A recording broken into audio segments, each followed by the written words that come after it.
ஏசாயா 49:15-16 சொல்லுகிறது, ஸ்திரீயானவள் தன் கற்பத்தின் பிள்ளைக்கு இறங்காமல் தன் பாலகனை மறப்பாலோ? அவர்கள் மறந்தாலும் நான் உன்னை மறப்பதில்லை. இதோ என் உள்ளங்கைகளில் உன்னை வரைந்திருக்கிறேன். உன் மதில்கள் எப்போதும் என் முன்னே இருக்கிறது என்று கர்த்தர் சொல்லுகிறார்.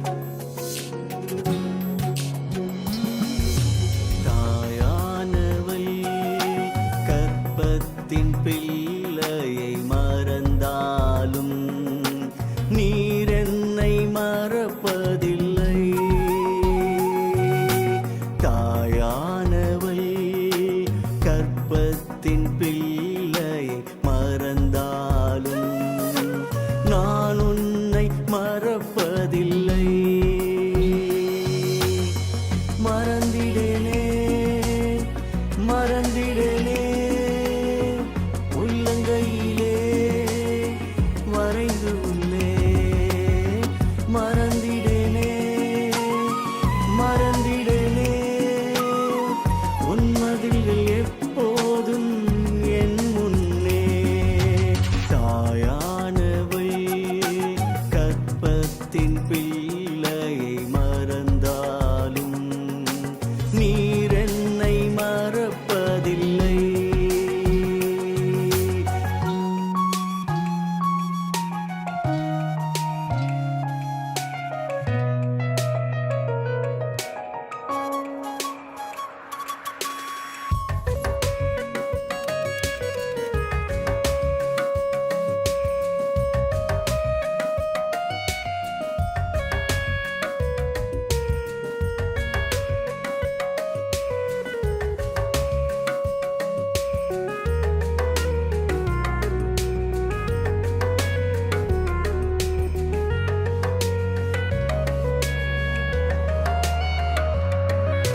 திக்கற்ற பிள்ளைக்கு சகாயர் நீ, புயல் சூழ்ந்த நேரத்தில் புகலிடம் நீ.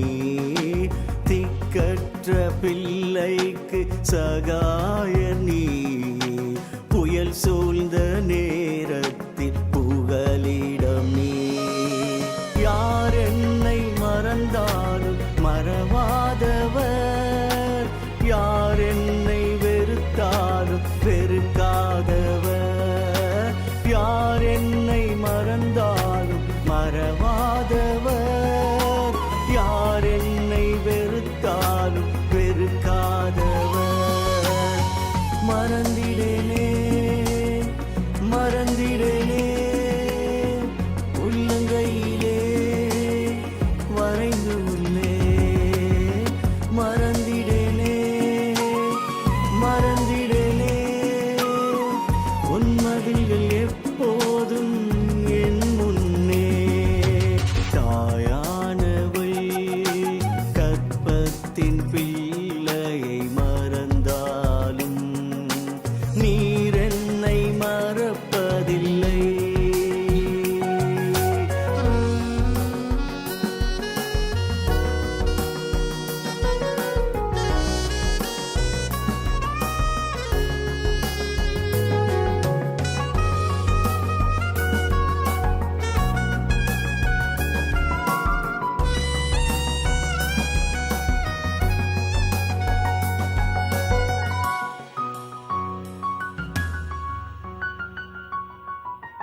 எல்லாம் நிறைவாக்கி அருள்பவரே. அலைச்சல்கள் எல்லாம் அறிந்தவரே, கண்ணீரை கணக்கில் வைத்தவரே. அலைச்சல்கள் எல்லாம் அறிந்தவரே, கண்ணீரை கணக்கில் வைத்தவரே. மறந்திடேனே மறந்திடேனே உள்ளங்கையிலே வரைந்து உள்ளே. மறந்திடேனே மறந்திடேனே உன்மதில்கள் எப்போதும் என் முன்னே. தாயானவள் கற்பத்தின் பிள்ளையை மறந்தாலும் நீர் என்னை மறப்பதில்லை.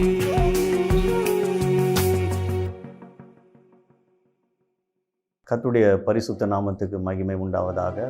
நித்தியம் தொலைக்காட்சி மூலமாக உங்களை சந்திப்பதில் மிகவும் மகிழ்ச்சி அடைகிறேன்.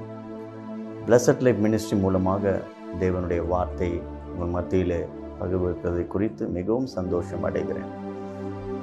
இந்த நாளிலும் கூட கர்த்தருடைய வார்த்தை வல்லமை உள்ளது. கர்த்தருடைய வார்த்தை அற்புதங்களை செய்கிறது. கர்த்தருடைய வார்த்தை அதிசயங்களை செய்கிறது. கர்த்தருடைய வார்த்தை உங்கள் வாழ்க்கையில் விடுதலை கொடுக்கிறது. கர்த்தருடைய வார்த்தை உங்களை பரிசுத்தமாக்குகிறது. கர்த்தருடைய வார்த்தை உங்களுக்கு ஆலோசனை கொடுக்கிறது. கர்த்தருடைய வார்த்தை உங்களுக்கு சமாதானத்தை கொடுக்கிறது. இந்த நாளிலே விசேஷித்த தலைப்பில் நாம் வேத வசனங்களை தியானிப்போம். இந்த நாளின் வாக்குத்தத்த வசனமாக நான் எடுத்துக்கொண்ட வேத வசனம் எபிரேயர் புத்தகம் 6ஆம் அதிகாரம் 14-15 வசனத்தை நாம் வாசிப்போம். நிச்சயமாகவே நான் உன்னை ஆசீர்வதிக்கவே ஆசீர்வதிப்பேன், உன்னை பெருகவே பெருக பண்ணுவேன் என்றார். அந்தபடியே அவன் பொறுமையாய் காத்திருந்து வாக்குத்தத்தம் பண்ணப்பட்டதை பெற்றான் என்று இந்த வசனம் சொல்லுகிறது. பிரியமானவர்களே, ஆபிரகாமை குறித்து சொன்ன இந்த வசனம், நிச்சயமாக நான் உன்னை ஆசீர்வதிக்கவே ஆசீர்வதித்து பெருகவே பெருக பண்ணுவேன் என்று ஆபிரகாமுக்கு கர்த்தர் வாக்குத்தத்தம் பண்ணினார். ஆம் பிரியமானவர்களே, நிச்சயமாக என்று சொல்லும்போது அதில் மாற்றம் இல்லை என்று அர்த்தம். பிரியமானவர்களே, அது மாத்திரமல்ல, அந்த அதிகாரத்தில் அவர் ஆணையிட்டார் என்று வசனம் சொல்லுகிறது. பிரியமானவர்களே, ஆணையை யாராலும் மாற்ற முடியாது. ஏனால் கர்த்தர் சர்வ வல்லமை உள்ளவர், எல்லாவற்றுக்கும் மேலானவர். அவர் ஆணையிட்டு இந்த வாக்குத்தத்தத்தை கொடுக்கிறார் ஆபிரகாமுக்கு. நிச்சயமாக என்று சொல்லுகிறார். அதுபோல இந்த நாளிலும் கூட இந்த மாதத்தின் துவக்கத்தில் இருக்கிற எனக்கு அருமையான சகோதரர்களே சகோதரிகளே, நிச்சயமாக உங்களை கர்த்தர் ஆசீர்வதிக்கவே ஆசீர்வதித்து உங்களை பெருகவே பெருக பண்ணுவார். ஆனால் இங்கே வசனம் சொல்லுகிறது பாருங்க, அந்தபடியே அவன் பொறுமையாய் காத்திருந்து வாக்குத்தத்தம் பண்ணப்பட்டதை பெற்றான் என்று வசனம் சொல்லுகிறது. பொறுமையாய் காத்திருந்து என்று அந்த வசனம் சொல்லுகிறது. ஆகவே நம்முடைய வாழ்க்கையில வாக்குத்தத்தம் நிறைவேற, தேவனுடைய ஆசீர்வாதங்கள், நிச்சயமான ஆசீர்வாதங்களை பெற்றுக்கொள்ள நாம் பொறுமையாய் காத்திருக்க வேண்டியது அவசியமாய் இருக்கிறது. பிரியமானவர்களே, ஆபிரகாமுக்கு கர்த்தர் கொடுத்த வாக்குத்தத்தங்களை நீங்கள் பார்க்கும்போது ஆதியாகமம் புத்தகம் 12ஆம் அதிகாரம் 1 முதல் 3ஆம் வசனம் வரை வாசிக்கும்போது அங்கே வசனம் சொல்லுகிறது, கர்த்தர் ஆபிரகாமை நோக்கி, நீ உன் தேசத்தையும் உன் இனத்தையும் உன் தகப்பனுடைய வீட்டையும் விட்டு புறப்பட்டு நான் உனக்கு காண்பிக்கும் தேசத்துக்கு போ. நான் உன்னை பெரிய ஜாதியாக்கி உன்னை ஆசீர்வதித்து உன் பேரை பெருமைப்படுத்துவேன். நீ ஆசீர்வாதமாய் இருப்பாய். உன்னை ஆசீர்வதிக்கிறவர்களை ஆசீர்வதிப்பேன், உன்னை சபிக்கிறவர்களை சபிப்பேன். பூமியுள்ள வம்சங்கள் எல்லாம் உனக்குள் ஆசீர்வதிக்கப்படும் என்று அந்த வசனம் சொல்லுகிறது.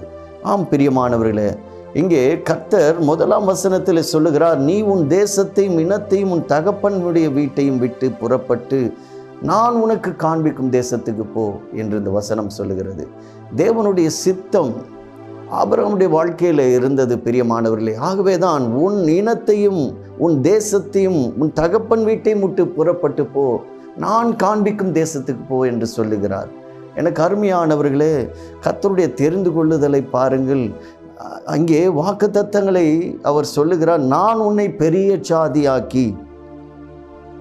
எனக்கு அருமையானவர்களே, இன்றைக்கும் கூட உங்களுடைய குடும்பம் சிறிய குடும்பமாக இருக்கலாம்.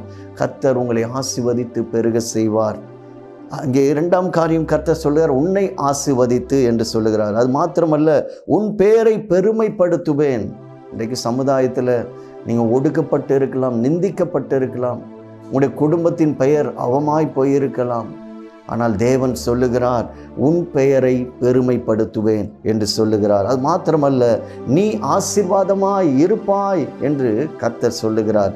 எனக்கு அருமையானவர்களே, ஆபிரகாமுக்கு கொடுத்த இந்த வாக்குத்தத்தம் நமக்கும் உரிமையானது. பிரியமானவர்களே, உன்னை ஆசீர்வதிக்கிறவர்களை ஆசீர்வதிப்பேன், உன்னை சபிக்கிறவர்களை சபிப்பேன், பூமியில் உள்ள வம்சங்கள் எல்லாம் உனக்குள் ஆசீர்வதிக்கப்படும் என்று வசனம் சொல்லுகிறது.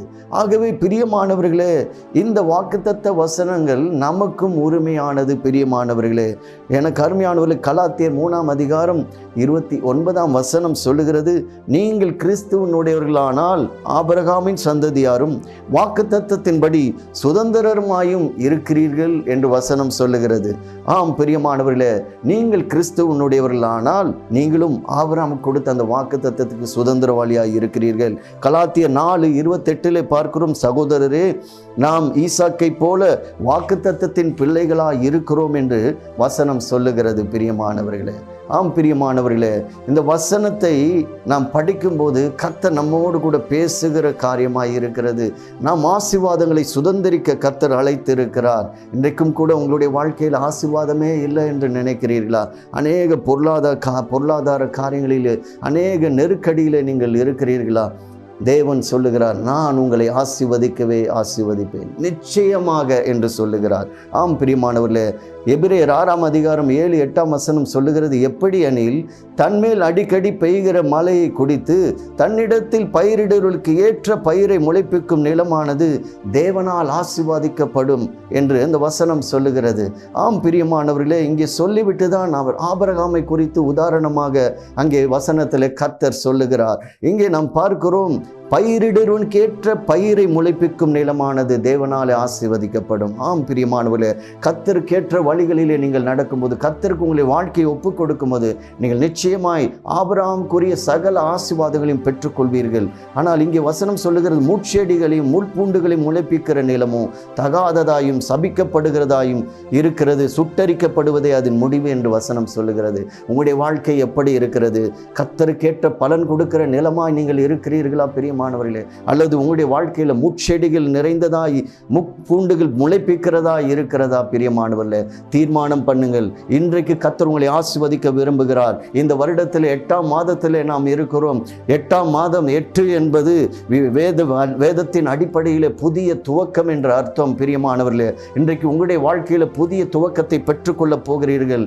ஆசீர்வாதங்களை பெற்றுக்கொள்ளுகிறீர்கள் போகிறீர்கள். உங்கள் வாழ்க்கையில் இருக்கிற தடைகள் எல்லாம் நீங்க போகிறது. பொருளாதார தடைகளா, நெருக்கடிகளா, கர்த்தர் அதை நீக்க போகிறார். நீங்கள் விசுவாசித்து செவியுங்கள் பிரியமானவர்களே. அது மாத்திரமல்ல, புதிய ஆசீர்வாதங்களை உங்கள் வாழ்க்கையில் பெற்றுக்கொள்ள போகிறீர்கள். புது ஆவிக்குரிய பலனை பெற்றுக்கொள்ள போகிறீர்கள். புதிய வழியை கர்த்தர் உங்கள் வாழ்க்கையில் திறக்க போகிறார். புதிய வேலையை உங்களுக்கு கர்த்தர் கொடுக்க போகிறார். புதிய பலனை நீங்கள் பெற்றுக்கொள்ள போகிறீர்கள். ஒருவேளை வீடு கட்டும்படியாக இருந்து தடைப்பட்டு இருக்கிறதா? அந்த தடையெல்லாம் நீக்கி கர்த்தர் அந்த வீட்டை கட்டும்படியாக உங்களுக்கு கிருபை கொடுக்க போகிறார். இன்றைக்கு கர்த்தர் உங்களோடு கூட பேசி கொண்டு இருக்கிறார். என்னோடு கூட கண்களை மூடி நீங்கள் ஜெபிப்பீர்களா பிரியமானவர்களே? இன்றைக்கு கர்த்தரை விசுவாசிங்கள். ஆபிரகாமுக்கு கொடுத்த அந்த நிச்சயமான ஆசீர்வாதங்கள் உங்களுக்கும் உண்டு. ஹல்லேலூயா! விசுவாசிங்கள் பிரியமானவர்களே. கர்த்தர் நிச்சயமாக உங்களை ஆசீர்வதிப்பார். கர்த்தர் நிச்சயமாய் உங்களை பெருக செய்வார். இந்த 8ஆம் மாதத்தில் புதிய துவக்கத்தை உங்களுக்கு கொடுக்கிறார். புதிய ஆசீர்வாதங்களை உங்களுக்கு கொடுக்கிறார். நீங்கள் செய்வதெல்லாம் ஒன்று, கர்த்தருக்கேற்ற பலன் கொடுக்கிற ஒரு நல்ல நிலம் போல உங்கள் வாழ்க்கையை மாற்றிக்கொள்ளுங்கள் பிரியமானவர்களே. ஆபிரகாமை கர்த்தர் சிநேகிதனை போல பேசினார் என்று பார்க்கிறோம் பிரியமானவர்களே. அவருடைய வாழ்க்கை அவ்வளவு கர்த்தருக்கு பிரியமாக இருந்தது பிரியமானவர்களே. இன்றைக்கும் நம்முடைய வாழ்க்கையை கர்த்தருக்கு பிரியமாய் மாற்றிக்கொள்வோம். கர்த்தாவே, இந்த வேளையில் ஆண்டவரே, எங்கள் வாழ்க்கை ஆண்டவரே உமக்கு பிரியமாய் மாற்றிக்கொள்ளுகிறோம். உமக்கு ஏற்ற பலனை கொடுக்க ஒரு நல்ல நிலம் போல எங்களை மாற்றிக்கொள்ளுகிறோம், எங்களை ஒப்புக் கொடுக்கிறோம். ஒரு புது துவக்கத்தை இந்த மாதத்தில் கொடுப்பதற்காக நன்றி. புதிய ஆசீர்வாதங்களை கொடுப்பதற்காக நன்றி. எல்லா தடைகளையும் கர்த்தர் உடை தெரிவதற்காக நன்றி. கர்த்தர் எங்களை ஆசீர்வதிப்பதற்காக நன்றி. எங்கள் பிள்ளைகளை ஆசீர்வதிப்பதற்காக நன்றி. குடும்பத்தை ஆசீர்வதிப்பதற்காக நன்றி. வியாதியின் படுக்கை மாற்றுவதற்காக நன்றி. பண நெருக்கடியை மாற்றுவதற்காக நன்றி. வீட்டை கட்டி முடிக்க கிருபை செய்வதற்காக நன்றி. எல்லா தேவைகளையும் கர்த்தர் சந்திப்பதற்காக நன்றி. இயேசு கிறிஸ்து மூலம் விண்ணப்பத்தை ஏறெடுக்கிறோம் ஜீவனுள்ள நல்ல பிதாவே, ஆமென். பிரியமானவர்களே, இந்த கர்த்தருடைய வார்த்தை உங்களுக்கு ஆசீர்வாதமாக இருந்திருக்கும் என்று நான் நம்புகிறேன். கர்த்தர் நிச்சயமாய் உங்களை ஆசீர்வதிப்பார். ஸ்க்ரீனில் போடப்பட்டிருக்க அந்த மொபைல் நம்பர் மூலமாக என்னோடு கூட தொடர்பு கொள்ளுங்கள். நான் உங்களுக்காக பாரத்தோடு செபிக்க விரும்புகிறேன். கர்த்தர் உங்களை ஆசீர்வதிப்பார். மீண்டும் அடுத்த செய்தியில் நாம் சந்திப்போம். ஆமென்.